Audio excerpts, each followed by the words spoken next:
I don't think anything prepares you truly for rejection. I mean, even outside of VC, like now my mind is going to, all right, if I'm at the club, right, and a bachata comes on and I'm feeling myself, right? I'm like haircut fresh, outfit killing it, smelling good, fresh, like all of that shit, right? I even got a little liquor in my system, a couple hookah pulls. I'm like, I own this at this bar. You feel me? Even though I don't, right? But I'm feeling myself. Maybe it's payday too. Go up to shorty. I'm like, damn, she looking good. Let me go ask her to dance. Hey, you want to dance? Get that rejection? Yo, that yo, you can get rejected 1,000 times in your life. That 1,001st time, that should still hurt. Here's what's been going on these past few weeks. As you know, a couple weeks ago, we launched the app. And I've been waiting to launch the app for a few different reasons. One is because I finally get to put it in the hands of people that need it the most.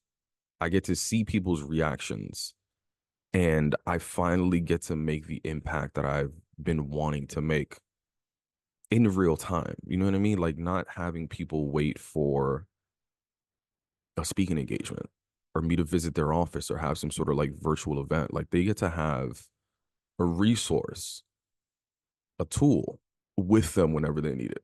And the feedback has been dope so far. Last time I checked, over 120 people have downloaded it, created an account, and some of those people have even gone on to subscribe. So we have about, I think, 40 or so paying customers in the first 2 weeks.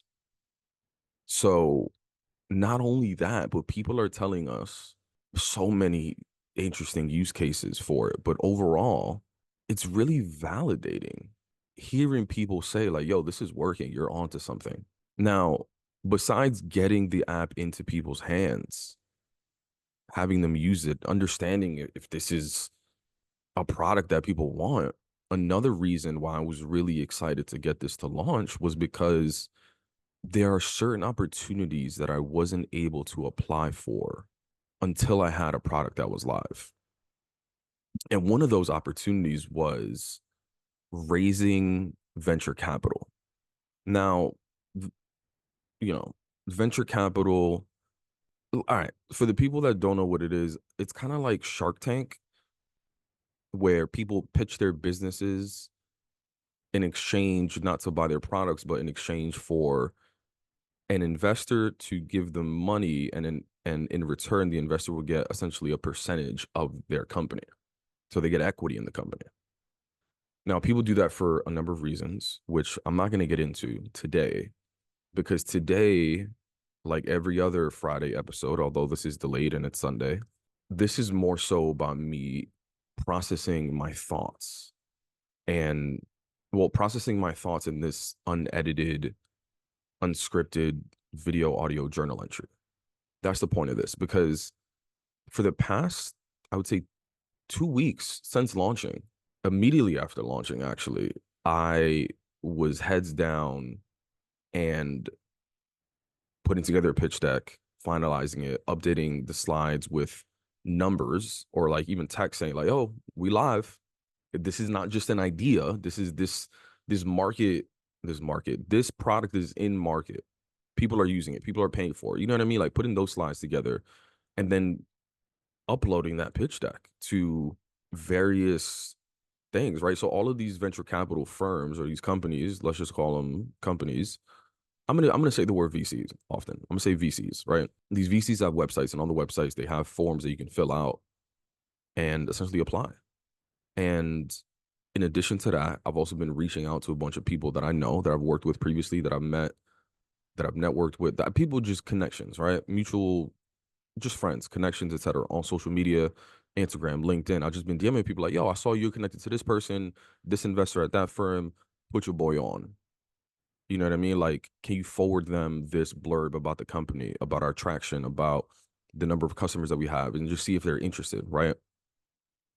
And I've just been so heads down trying to get meetings with some of these folks that I haven't had time to process exactly like my feelings and the emotions that come along with that process. And I've been excited to record this episode purely to just get these thoughts out of my head and understand how I'm truly feeling and understand what are the next steps. Because as I'm thinking about it now, I started off in a place that I wasn't proud of, but I am proud of the place that I am in now. I would say, okay, so at first, one of the first things that I did was just like, all right, let me make a list from like, 1 to 100. And this is not a ranked list, but I was like, I'm just gonna make a list of 100 VCs that are that are aligned with the type of product in the company that I'm building, right? So VCs that are investing in future of work, in digital health, health tech, those sort of things, right? But also VC firms that are investing in people that look like me, right? Not only do they talk about it, but do they be about it? What's their track record in investing in people that look like me?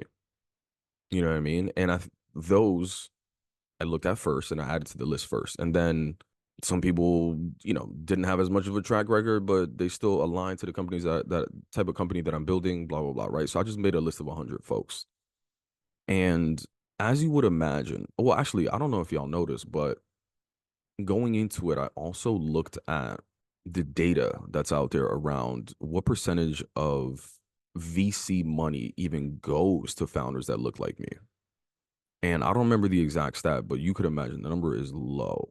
I'm pretty sure it's 2% of all VC money goes to Black or Latino or Latina Latinx founders combined.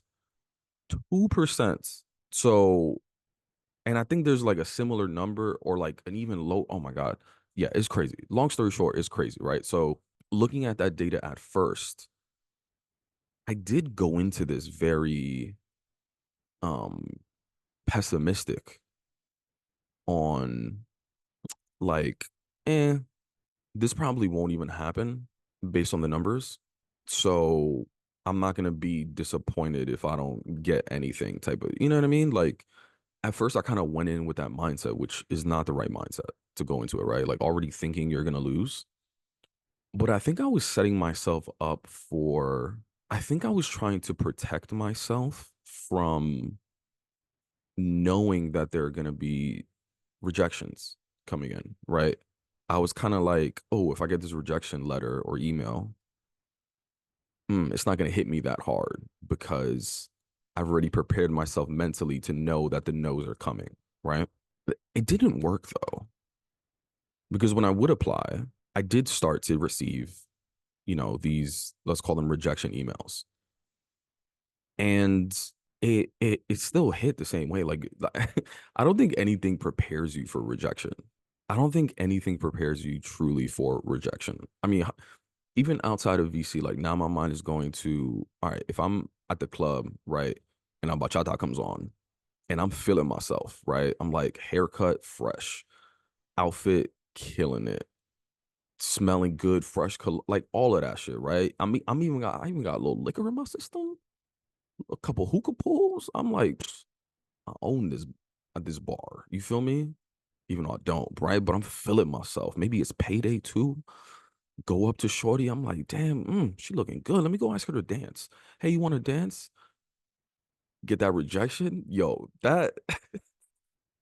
you could get rejected 1,000 times in your life.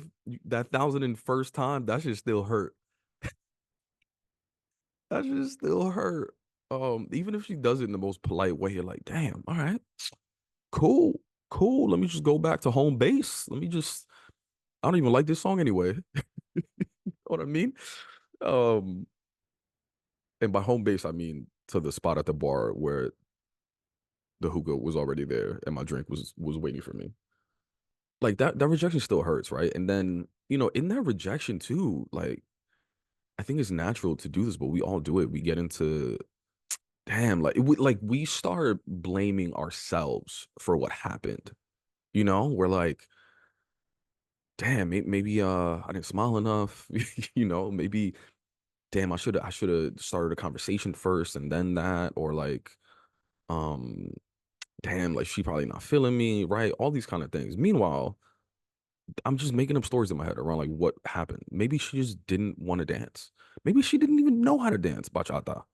Maybe she's just like having a really good conversation with her friends at the moment, and like she didn't want to interrupt that. And she's like, "Yo, get at me later," in her head, right? But we interpret so much from a one word answer with two letters. You know what I mean? Like that no like goes all the way back to our childhood and takes me back to, oh my God, why am I thinking about my dad right now? This is what my therapist would say. My therapist would say, that's so funny. All right, I'm gonna come back to my dad. But this is the part of this is why these journal entries are so important, because your mind just takes you to so many different places. But as I was saying, that no is not easy to prepare you for, right? So when I did get the no, or the yes, you know what? The first rejection letter that I got, I was like, I was really surprised because it was one of the ones that was at the top of my list. And it was at the top of my list for a reason, right? It was a firm, and I'm not going to say the name, it's not important, right? But it was a firm that historically invests in underrepresented founders, right? And they invest in what is called pre-seed, which is where I think plural is right now. Pre-seed. It's kind of like it's this weird in between of pre-seed could mean you just have an idea, you haven't even built a product yet. It can also mean that you have a product, but you don't have like you're not making $100,000 yet. You know what I mean? It's kind of like it's like early stages of the company, right? So I was like, oh, checked off that box, checked off that box. Even in the certain industries that they invest in, I was like, ooh, checked off that box. Like it just felt so closely aligned to that, right? So I thought I would at least get a meeting. See, that's another thing. That's another thing. Now I'm talking about expectations. And I think that's the root of all disappointments. Like I just said it. The reason I was disappointed is because I went into this expecting I would at least get a meeting, right? Which is why I tried to prepare my expectations early on. That's what I was talking about, right? I tried to prepare my expectations so that I didn't get disappointed. Because yeah, there you go. Yes, that's what it is. Okay. So that's one thing. But then number two was more so the reason why I got rejected. And I really appreciate this investor in this firm for not just saying like, hey, we're gonna pass, but saying we're gonna pass and say why that was. Because that's really helpful information for me to see, all right, well, if everyone says the same thing as to why they passed, that's something I can work on. Or maybe that's something I can work on and I can come back in a few months and say, hey, we've worked on that thing. And are you interested now? Like we've made progress on that thing you mentioned, right? And they passed for two reasons. One was they're not sure if there's enough demand for this product. And they didn't say this exactly, but the way that I interpreted that was, all right, you just launched, but you don't have that many customers or downloads yet. Like, do people want this? So now I can take that and say, and I did ask for clarification. They haven't responded yet, but I can take that information and I can come back in 6 months and say, hey, you know, first 2 weeks we have this. 6 months we've actually generated this. So are you interested now? Like, does this show you that there actually is demand for this? Right? Like that's something I can work on. The part that hit me a little harder was I think they said something along the lines of like, I don't know if this market is big enough for this. Something along those lines. And that made me feel so small. So VCs are infamous for this idea of only investing in companies that have the potential of being, billion-dollar companies, right? So even to even be considerable, you have to go after an industry that is a billion-dollar industry. So that if you take, let's say a small percentage of that industry, you're making millions of dollars, hence the valuation, blah, blah, blah, right? So getting that first one, someone saying that to me, I was like, oh shit. Oh, but the reason why it hit me so hard, and something that I realized before as well, is that like I kind of went back to when I was at Facebook and I walked into this room, let's say, and I looked at all of my peers and I was like almost putting them on a pedestal. I was looking at the work that they were doing and I was like, oh my God, they're doing all this amazing work. Like I want to get to that point. Like they're so cool. And almost like putting them above me and thinking like, shit, can I do that stuff? Right. And I think when you read about the VCs that you want to work with and you see the companies that they've invested in and you see the growth and where those companies have become, you know what I mean? Like, oh shit, they invested in Uber. Uber's blah, blah, blah. You know what I mean? And I started to, I don't want to say idolize because that's not, definitely not, but I definitely put them on a pedestal. And I was like, almost putting their evaluation on my company as like, damn, like they must be right. Like, not exactly saying they must be right, but I put value in their opinion, is what I'm saying, right? And I got another rejection email for like a similar reason. And I was like, damn, 0 for 2.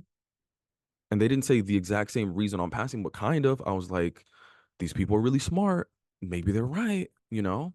And then I had a couple more meetings, and then I got the opposite feedback. And people were like, oh, no, this is a really big opportunity. Market size is perfect, blah, blah, blah. Yeah, we want to see more users and more traction, more validation, but it was a lot more positive of feedback than the negative, right? But I didn't not put those people on a pedestal, right? Because in my mind, still, I'm like, people see millions of pitches, they invest in a bunch of companies, they know what they're talking about, right?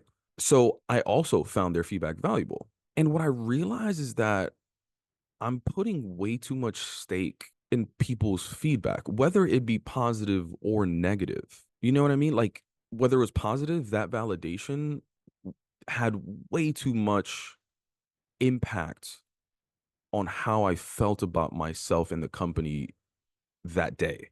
Had way too much impact. Same thing. If it was negative, it had way too much impact on my day and how I felt about myself or the company, blah, blah, blah. Right. And at that moment, I was like, yo, I can't even let the positive stuff impact me that much. I have to take investors off of a pedestal that I put them on. And I got to look at it more from the lens of they're not doing me a favor. I'm not doing them a favor. Like, this is an even business exchange. They want to invest in me so that they can make a return. I need their money so that I can invest in the company and grow faster than it would if I continue to just self-fund it myself. You know what I mean? Like, that's an even exchange. We both have things that we want to do. We're in this because of that. Like, no one's above someone else. It's like I need them, they need me type of shit. You know what I mean? So yeah, it's really important to, here's the lesson. It's important to find the validation within ourselves. You can't attach that validation to an outside factor or person. Why? Because like, what if I don't have a meeting with like any VCs next week and I don't get the validation of like, oh, someone saying like confirming, yeah, no, this is a good idea. What, am I not going to feel good about myself? Am I not going to think this is the right thing? Am I not going to continue to, you know what I mean? Like, no, that's ridiculous. I already know, first of all, yeah, I already know this is a good idea. People are already using it. I don't need more validation. So yeah, that was like that was a big transition, mindset update. And it's something that I'm going to continue to remind myself. Whether it's a no, whether it's a yes, at the end of the day, it's still an opinion. And just because they have experience in certain area of investing doesn't mean that they've never made mistakes. I hear investors all the time saying, right, like for investors, you often hear about the things that they have invested in, but rarely do you hear the things that they missed out on investing in. Gary Vaynerchuk is someone that I listen to, or Gary V. I listen to him often, right? And he's invested in a bunch of companies that have made a bunch of money, right? But I like the fact that he often talks about how many times he missed out on investing in a company that went crazy. And multiple times, like he just didn't see the vision. He didn't see the opportunity. He didn't, whatever, for whatever reason, he passed on it. He often talks about missing out on the opportunity to invest in Uber twice, and how much he regrets it, right? So just because someone didn't see the vision or didn't believe in it or any of those kind of things doesn't make them right. And also, I'm going to use all of that as motivation. And this is where it comes back to my dad. I've said this before, right? But I don't think this is true. But my therapist would say that I think this idea of using rejection as motivation comes back to my dad. It's this idea of like, oh, you said, oh, you don't want to hang out with me? You don't want to see me, or you don't want to do this with me? You don't want to invest in me? I'm going to show you why you should probably do that. Hey, investor that missed out. You see this? Look where we at now. You should have invested early. Guess what? Now, a little more expensive. Yeah, which is not exactly how I feel right now, but I think that's what my therapist would say. I'm going to use it as motivation though. So if I had to pick a word of how I'm feeling right now, I'm gonna give you two: motivated and optimistic.